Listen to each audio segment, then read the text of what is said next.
नमस्कार. आपल्या सगळ्यांचं एका नवीन व्हिडिओमध्ये स्वागत आहे. तर चला निफ्टी आणि बँक निफ्टीचं आपण वीकली ॲनालिसिस करूया. बँक निफ्टी आणि निफ्टी नेक्स्ट वीकमध्ये कुठं मूव्ह करू शकते आणि त्याच्यामध्ये आपण कसा ट्रेड प्लॅन करू शकतो. तर चला सुरुवात करूया आजच्या ॲनालिसिसला. तर आपण लास्ट वीकमध्ये बोललो होतो की ही लेवल निफ्टीसाठी क्रुशियल लेवल आहे. ह्या एरियातून निफ्टी रिव्हर्सल होऊ शकते. तर आपल्याला त्याच पद्धतीने रिॲक्शन भेटून निफ्टी खालच्या साईडला ह्या आठवड्यात खूप मोठा सेल आलेला आपल्याला दिसतोय. तर ही सेलिंग जी आहे ती कंटिन्यू राहील का नाही राहणार? तर आता इथं पाहिलं तर तुम्हाला हा एक फर्स्ट ड्रॉप भेटला, त्याच्यानंतर सेकंड हाय भेटला, फर्स्ट हाय भेटला, लोअर हाय, लोअर लो. आता जर निफ्टी नेक्स्ट वीकमध्ये ह्या लोच्या खाली जर निघाली तर आपल्याला एक नवीन सेल ऑफ मार्केट होताना पाहायला भेटू शकतं. तर चला छोट्या टाइम फ्रेमवर थोडंसं पाहूया. तुम्ही जर डेली चार्टवर जर पाहिलं तर लास्ट टाइम ह्या लेवल पासून मार्केटने एक ब्रेकआउट देऊन एक पुलबॅक केला होता. त्याच्यानंतर लास्ट टाइम ह्याच ठिकाणाहून परत एकदा सपोर्ट घेतला होता. तर आपल्याला डेली चार्टवर जो इथं सपोर्ट दिसतोय हा आता आपल्यासाठी इम्पॉर्टंट सपोर्ट होणार आहे. तर चला छोट्या टाइम फ्रेमवर अजून आपल्याला काय दिसतंय ते पाहू. आता जर आपण छोट्या टाइम फ्रेमवर जर पाहिलं तर आपल्याला निफ्टीमध्ये एक सेल ऑफ आलेलं दिसतोय. एक ह्या ठिकाणी हॉल्ट होऊन लास्ट टाइम मार्केट रिव्हर्सल झालं होतं. तर ह्या एरियाला आज रिटेस्ट होऊन परत जायचा प्रयत्न केला, पण ऍट द एंड जाताना एक निगेटिव्ह क्लोजिंगच दिली मार्केट. तर उद्या परत जर ह्या लो पर्यंत मार्केट जर आलं नेक्स्ट वीक मध्ये आणि इथं जर हॉल्ट करून जर मार्केट रिव्हर्सल होत असेल ह्या ठिकाणाहून साइडवेज जाऊन, तर आपल्याला ह्या ठिकाणाहून रिव्हर्सल भेटल. अदरवाईज ह्या कॅन्डलच्या लोच्या खाली आपल्याला ह्या ठिकाणी 23,370च्या जवळपास मार्केट येताना दिसू शकतं. तर त्याच्यामुळं हा जो काही एरिया आहे एवढा हा आपल्यासाठी नो ट्रेडिंग झोन राहील. ह्या एरियामधून कुठूनही मार्केट रिव्हर्सल होऊ शकतं. आपल्याला नेक्स्ट वीक मध्ये हेच पाहायचंय की आपल्याला ट्रेंड रिव्हर्सल ह्या सपोर्टवर मेजर डेली सपोर्टवर मार्केट कसं रिॲक्शन करतंय या ठिकाणी आल्यानंतर आपल्याला एक पुलबॅक भेटतोय का. जर आपल्याला ह्या ठिकाणी पुलबॅक जर भेटत असेल तर आपण फर्स्ट ट्रेड सोडून द्यायची. नेक्स्ट वीक हा आपल्यासाठी ऑब्झर्वेशन राहणार आहे. मार्केट लोअर लेवलला काय करतंय त्याच्यानंतर आपण डिसिजन घेऊ शकतो की आपल्याला सेलिंग कंटिन्यू करायचंय का आपल्याला बाईंगची अपॉर्च्युनिटी कुठं भेटणार आहे. आता आपल्याकडे जो हा एरिया आलेला आहे, तुम्ही जर पाहिलं तर मार्केटनी लास्ट टाइम इथं एक रेजिस्टन्स बनवलेला होता. ह्या एरियातून मार्केट खाली पडायचा प्रयत्न करत होतं, पण त्याच्यानंतर ब्रेकआउट देऊन परत रिटेस्ट केलं ह्या लेवलला आणि त्याच्यानंतर इथून मार्केटमध्ये एक आपल्याला बुलिश ट्रेंड पाहायला भेटला होता, ज्यांनी आपल्याला एक नवीन ऑल टाइम हाय दिसला होता. त्याच्यानंतर लास्ट वीक मध्ये आपल्याला ह्याच लेवलवरून मार्केटने सपोर्ट घेताना दिसलं. तर आता ह्याही आठवड्यात आपल्याला इथून मार्केट सपोर्ट घेऊन एक ऑल टाइम हायकडे जाताना दिसू शकतं का. तर चला आपण अजून पाहूया की आपल्याला हर्डल्स आता कुठं कुठं दिसतात ते. जर आपण हॉवरली चार्टवर जर आलो तर आपल्याला इथे एक ब्रेकडाऊन लेवल दिसते. इथं मार्केट थांबलं, एक थोडंसं व्होलाटाईल झालं आणि इथून एक खाली पडलं.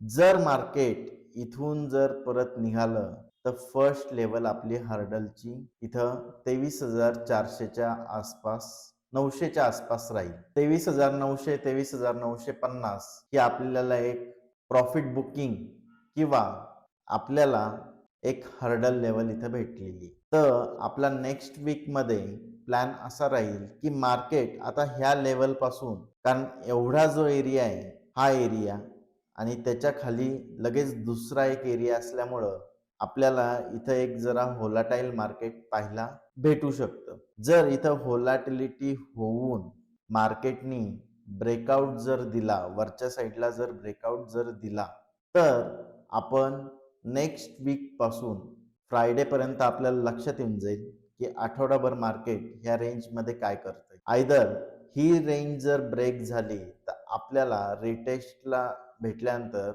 इथं आपल्याला एक छोटा स्टॉप लॉस भेटल आणि नंतर आपण मोठ्या एका ट्रेडसाठी प्लॅन करू शकतो. तर निफ्टीमध्ये सिंपल ॲनालिसिस नेक्स्ट वीकमध्ये आपण मार्केटला वेट अँड वॉच करणार आहोत. ऑप्शन बाईंगसाठी आपल्याला अपॉर्च्युनिटी भेटल का नाही भेटणार याची आपण वाट पाहणार आहोत.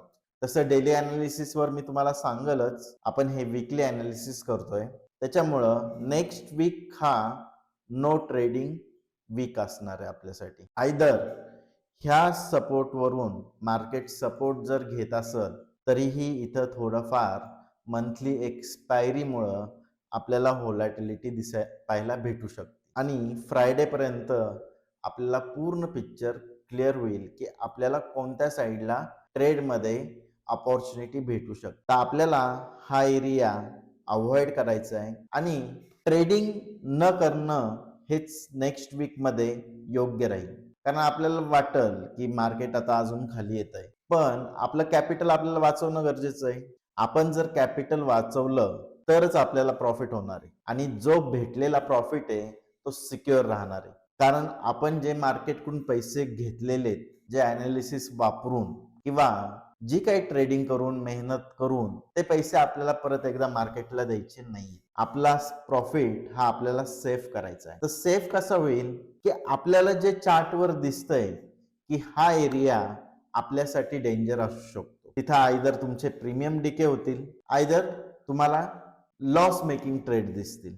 कदाचित तुम्हाला छोट्या टाइम फ्रेमवर पाहिलं तर तुम्हाला ब्रेकआउट ब्रेकडाऊन्स दिसतील, पण ते सगळे फेक असण्याचे चान्सेस आहेत. तर त्याच्यामुळे लक्षात ठेवा, नेक्स्ट वीक हा आपल्यासाठी ट्रेडिंगसाठी ऑप्शन बायरसाठी नसून फक्त ऑप्शन सेलरसाठी होऊ शकतो. आता ऑप्शन सेलरचा काय व्ह्यू असू शकतो ह्या ठिकाणी. आता लास्ट वीक ह्या वीकमध्ये बऱ्याचशा जणांनी याच्यावरती जेवढे काही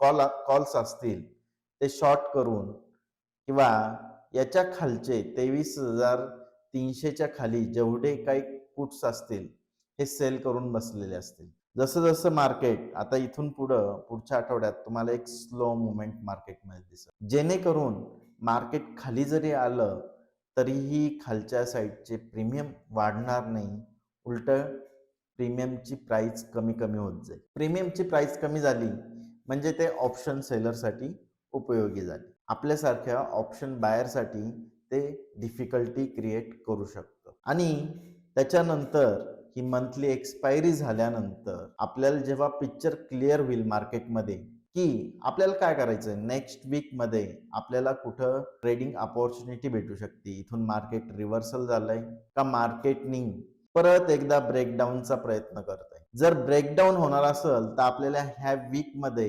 दिसून येईल आणि आपल्याला ह्या वीकमध्ये निफ्टीमध्ये एक हॉल्ट कॅन्डल बनताना दिसू शकते. आयदर मार्केट इथून खाली येईल, परत वरती जाईल आणि एक मिडलला कुठेतरी रेड किंवा ग्रीन कॅन्डल बनवून जाईल. स्ट्रॉंग नाही बनणार, डोजी टाईप कॅन्डल बनवू शकते किंवा एक आपण जर विचार जर केला तर ह्या साईडला इथं कुठेतरी एक डोजी कॅन्डल सुद्धा बनू शकते. समजा फ्लॅट ओपनिंग झाली नेक्स्ट वीकची तर मार्केट इथपर्यंत यायचा प्रयत्न करल, इथून परत खाली येईल, इथं परत खाली जाईल आणि इथंच मध्ये कुठेतरी बंद होऊन रेड किंवा ग्रीन कलरचे आपल्याला एक व्होलॅटाईल मार्केट पाहायला भेटू शकतं. तर चला आता बँक निफ्टी काय म्हणते आपण ते एकदा पाहून घेऊ. बँक निफ्टीमध्ये सुद्धा आपण लास्ट टाइम ऑल टाइम हायच्या जवळ एक रेजिस्टन्सच्या जवळ मार्केट आहे आणि इथून आपल्याला काय रिॲक्शन भेटती ॲज सेम ॲज आपल्याला निफ्टी सारखी बँक निफ्टीमध्येही एक फॉल पाहायला भेटतोय. आता हा फॉल जर पाहिला तर जवळपास बँक निफ्टीच्या टॉप पासून खाली आलेला आहे. आता डेली कॅन्डलवर जर आपण पाहिलं, चार्टवर जर पाहिलं तर मार्केट 2-3 वेळेस ह्या लेवल पासून सपोर्ट घेत होतं. फर्स्ट टाइम खाली पडलं, त्याच्यानंतर इथे एक ब्रेकआउट दिला आणि इथं एकदा सपोर्ट घेतला, इथं एकदा सपोर्ट घेतला, इथं एकदा सपोर्ट केला, एकदा सपोर्ट ब्रेक केलता, पण परत त्या सपोर्टच्या वरती येऊन मार्केट बुलिश झालेलं आपल्याला दिसलं. तर आता हा जो सपोर्ट आहे, हा सपोर्ट माझ्या मते वीक झालेला आहे. ह्या सपोर्टला मार्केट किती रिस्पेक्ट करल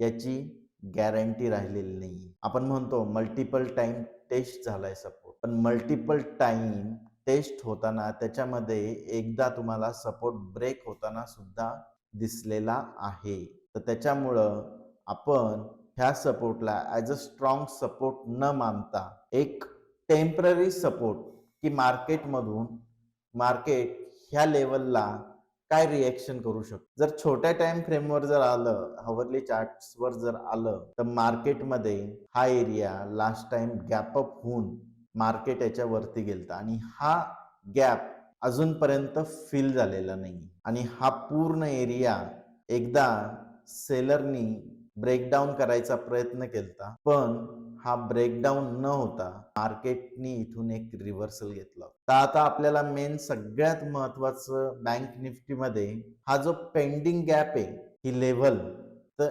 इथं मिडल पर्यंत, ह्या गॅपवर मार्केट काय रिॲक्शन करतंय आणि मार्केट इथून जर रिव्हर्सल घेत असल तर आपल्याला या ठिकाणी एक रिव्हर्सल मार्केटमध्ये पाहायला भेटू शकतो. पण काळजी नका करू, आपल्याला हा फॉल जो झालेला आहे याच्या खाली जर गेलं तर कंटिन्यू फॉल भेटल याची गॅरंटी नाही. ह्या इथं जसं आपल्याला एक साइडवेज मार्केट पाहायला भेटलं 3 ते 4 दिवस आणि ह्या एरियामध्ये पण एकदा आपल्याला एक दिवस साइडवेज मार्केट पाहायला भेटलं, त्याच पद्धतीने ह्या एरियामध्ये जर आपल्याला साइडवेज मार्केट पाहायला भेटून जर हे सगळे लो ब्रेकडाऊन जर होत असतील आणि कॅन्डल क्लोज होत असेल एक दिवसाची त्याच्या खाली, तर आपल्याला इथं डाऊन साईडला नक्की ट्रेड भेटू शकतो. आणि सगळ्यात महत्वाची गोष्ट, मी एक गोष्ट ऑब्झर्व केली असेल की आता मार्केटचा स्लाइडली ट्रेंड हा डाऊन ट्रेंड मध्ये कन्वर्ट व्हायला लागलाय. सुरुवात झाली, मी अजून असं म्हणत नाही की हा डाऊन ट्रेंड कन्फर्म झाला, पण डाऊन ट्रेंडची फर्स्ट स्टेजला आज सुरुवात झालेली. तर त्याच्यामुळं आपण ट्रेंड चेंज होईल का नाही होणार, आपल्याला हे नेक्स्ट वीक मध्ये चित्र क्लिअर होईल. आणि डेली अनालिसिसचे व्हिडिओ तुम्ही जर पाहिले तर तुम्हाला तिथं इंट्राडे ट्रेड आणि लॉंग टर्मचे जे वीकली अनालिसिसवर आपण जे वीकली ट्रेड जे डिस्कस करतो त्या पद्धतीने तुम्हाला पुढचेही व्हिडिओ भेटत जातील. इथपर्यंत व्हिडिओ पाहिल्याबद्दल धन्यवाद. नमस्कार.